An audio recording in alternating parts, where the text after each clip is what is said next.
YouTube ವೀಕ್ಷಕರಿಗೆ ನಮಸ್ಕಾರ. ಇವತ್ತು ನಮ್ಮೊಂದಿಗಿದ್ದಾರೆ ಮಂಗಳೂರಿನ ಅಕ್ಷಯ್ ಆಳ್ವ ಅವರು.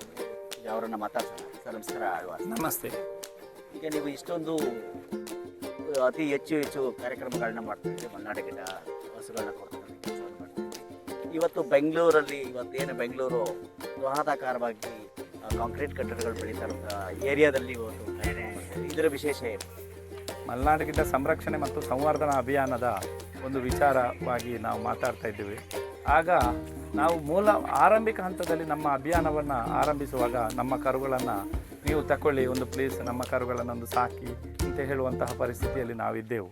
ಈಗ ಹಾಗೆ ಇಲ್ಲ. ಬೆಂಗಳೂರಿನಲ್ಲಿ ಕರೆದ್ರು, ಚೆನ್ನೈಯಲ್ಲಿ ಕರೀತಾ ಇದ್ದಾರೆ, ಈಗ ಆಂಧ್ರ ಪ್ರದೇಶದಲ್ಲಿ ಕರೀತಾ ಇದ್ದಾರೆ, ತಮಿಳುನಾಡಲ್ಲಿ ಕರೀತಾ ಇದ್ದಾರೆ. ಅಂದರೆ ಈಗ 10 ಕರುಗಳು ಬೇಕು ತಮಿಳುನಾಡಿಗೆ ಅಂತೇಳಿ ಹೇಳಿದರು. ನಮ್ಮ ಹತ್ರ ಕೊಡುವಂತಹ ಕರುಗಳಿಲ್ಲ.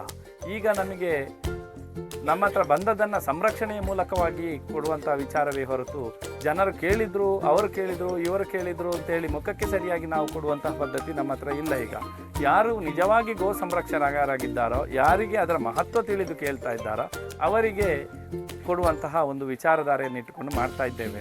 ಈಗ ಕರ್ನಾಟಕದ ರಾಜ್ಯದ ಸಾಧಾರಣ ಎಲ್ಲ ಜಿಲ್ಲೆಗಳಿಗೆ ನಾವು ಕೊಟ್ಟು ಸಾವಯವ ಕ್ರಮಗಳನ್ನು ಪ್ರಮೋಷನ್ ಮಾಡ್ತಾ ಇದ್ದೇವೆ. ಮತ್ತು ಇದು ನಮ್ಮ ಅಭಿಯಾನದಿಂದ ಮಾತ್ರ ಆಗಬೇಕು ಅಂತ ಹೇಳುವಂತಹ ಒಂದು ಮೊನೊಪಲಿ ನಮ್ಮ ಹತ್ರ ಇಲ್ಲ. ಯಾರೂ ಮಾಡಬಹುದು ಇದನ್ನು. ಆದ್ದರಿಂದ ಹಸುಗಳನ್ನು ನಮ್ಮ ಹತ್ರವೇ ಪಡೆದುಕೊಳ್ಳಬೇಕು, ಉಚಿತವಾಗಿ ಸಿಗ್ತವೆ, ಇಂತಹ ವಿಚಾರಧಾರೆಗಳಿಲ್ಲ. ಗೋ ಸಂರಕ್ಷಣೆಯ ಮನಸ್ಥಿತಿ ಮತ್ತು ರೈತಾಪಿ ವರ್ಗ ಅಂತೇಳಿ ಯಾರೂ ಟ್ರೈನಿಂಗ್ ಕೊಟ್ಟು ಅಥವಾ ಇನ್ನೊಬ್ಬರನ್ನು ಪ್ರೇರೇಪಿಸಿ ಅವರು ರೈತರಾಗೋದಿಲ್ಲ. ಅವನ ಬ್ಲಡ್ಡಲ್ಲಿ ಬರಬೇಕು, ನಾನು ರೈತನಾಗಬೇಕು, ನಾನು ಕೃಷಿ ಮಾಡಬೇಕು, ನಾನು ಸಾವಯವದಲ್ಲಿ ಮಾಡಬೇಕು.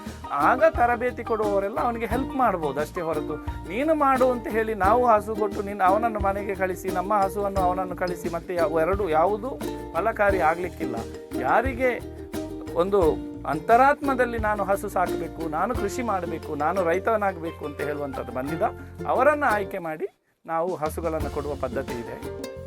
ಇವತ್ತು ಎಷ್ಟು ಜೊತೆ ಕೊಡ್ತಾ ಇದ್ದೀರಿ? 21 ಜೊತೆ ಈಗ ಕೊಟ್ಟಿದ್ದೇವೆ. 19 ಜೊತೆ ಬೆಂಗಳೂರಿನಲ್ಲಿ ಕೊಟ್ಟಿದ್ದೇವೆ. 2 ಜೊತೆ ಮೊನ್ನೆ ನಾಗಭೂಷಣ್ ಜಿ ಅವರ ನೇತೃತ್ವದಲ್ಲಿ ಹೊನ್ನಾವರದಿಂದ ಹತ್ತಿರ ಆಗ್ತದೆ ಅಂತ ಅಲ್ಲಿಂದ ಕೊಂಡೋಗಿದ್ದಾರೆ ಅವರು. ಇವತ್ತು ಯಾವ್ಯಾವ ಊರವರಿಗೆ ಈ ಕೃಷಿ ಆಶ್ರಮ ಅಂತೇಳಿ ನಾಗಭೂಷಣ್ ಜಿ ಮಾಡಿದ್ದಾರೆ. ಬಹಳ ಸುಂದರವಾದಂತಹ ಒಂದು ಕಲ್ಪನೆ. ಸಾವಯವ ಕೃಷಿ, ಗೋ ಆಧಾರಿತ ಕೃಷಿ ಮತ್ತು ವಿಷಮುಕ್ತ ಆಹಾರ ಅಂತ ಏನು ನಾವು ಬೊಬ್ಬೆ ಹೊಡಿತಾ ಇದ್ದೇವೋ ಅದನ್ನು ಅವರು ಕಾರ್ಯರೂಪಕ್ಕೆ ತರಲಿಕ್ಕೆ ತುಂಬ ಒದ್ದಾಡ್ತಾ ಇದ್ದಾರೆ. ಅವರೊಂದಿಗೆ ನಾವು ಸೇರಿದಾಗ ಅವರ ರೈತರನ್ನು ಹುಡುಕಿ ಕೊಡುವಾಗ ನಮಗೆ ಸುಲಭ ಪ್ರಕ್ರಿಯೆ ಆಗ್ತಾ ಉಂಟು ಹುಡುಕುವಂಥದ್ದು. ಆದ್ದರಿಂದ ಅವರೊಂದಿಗೆ ಸೇರಿ ನಾವು ಪ್ರಥಮ ಹಂತವಾಗಿ ಈ ಜೋಡಿಗಳನ್ನು ಕೊಡ್ತಾ ಇದ್ದೇವೆ. ಇನ್ನಷ್ಟು ಅವರ ರಿಕ್ವೈರ್ಮೆಂಟ್ಗಳಿದ್ದಾವೆ. ಆದರೆ ನಾವು ಇನ್ನು ಮಲೆನಾಡು ಗಿಡ್ಡ ಜೋಡಿಗಳನ್ನು ಕೊಡುವುದು ಒಂದು ಭಾಗ ಆಗಿ ಜೋಡೆತ್ತುಗಳನ್ನು ಪ್ರಮೋಷನ್ ಮಾಡಬೇಕು. ಸಾಂಪ್ರದಾಯಿಕ ಕೃಷಿ ಪದ್ಧತಿ, ಉಳುಮೆ ಮತ್ತು ಟ್ರ್ಯಾಕ್ಟರ್ ಟಿಲ್ಲರ್ಗಳನ್ನು ಬದಿಗಿಟ್ಟು ಈ ಹಸು ಹೋರಿಗಳನ್ನು, ಜೋಡೆತ್ತುಗಳನ್ನು ಉಳುಮೆಗೆ ಬಳಸಿ ಅವುಗಳಿಂದ ಸಾವಯವ ಕೃಷಿ ಮಾಡಲಿ. ಸಾವಯವ ಕೃಷಿ ಮಾಡುವವರಿಗೆ ಹಸು ಆದರೆ ಆಯಿತು, ಅದು ಹೋರಿಯೂ ಆಗ್ಬೋದು, ಹೆಣ್ಣು ಆಗ್ಬೋದು. ಹೆಚ್ಚಿನವರಿಗೆ ಗಂಜಲದ ಅವಶ್ಯಕತೆ ಇದೆ ಹೊರತು ಸೆಗಣಿಯ ಅವಶ್ಯಕತೆ ಇದೆ, ಹಾಲಿನ ಅವಶ್ಯಕತೆ ಇರುವುದಿಲ್ಲ. ಮತ್ತು ಮಲೆನಾಡು ಗಿಡ್ಡಗಳೆಲ್ಲ 3 ತಿಂಗಳು 4 ತಿಂಗಳು ಹಾಲು ಕೊಡುವುದಷ್ಟೇ. ಯಾಕೆಂತ ಹೇಳಿದರೆ ಅವುಗಳ ಹೆಸರು ವರ್ಷಗಂಧಿ ಅಂತೇಳಿ. ಅದು ಪ್ರತಿ 11 ತಿಂಗಳಿಗೆ ಒಂದು ಕರು ಹಾಕಿ ಇನ್ನೊಂದು ಕರು ಹಾಕ್ತದೆ.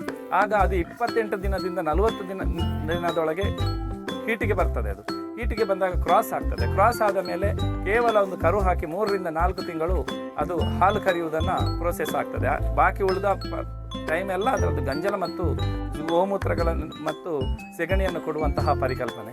ಸ್ವರೂಪರಾಣಿ ಮೇಡಮ್ ಅವರು ಸಹ ಇದ್ದಾರೆ. ಕೇವಲ ಹಾಲು, ಮೊಸರು, ಮಜ್ಜಿಗೆ ಕೃಷಿ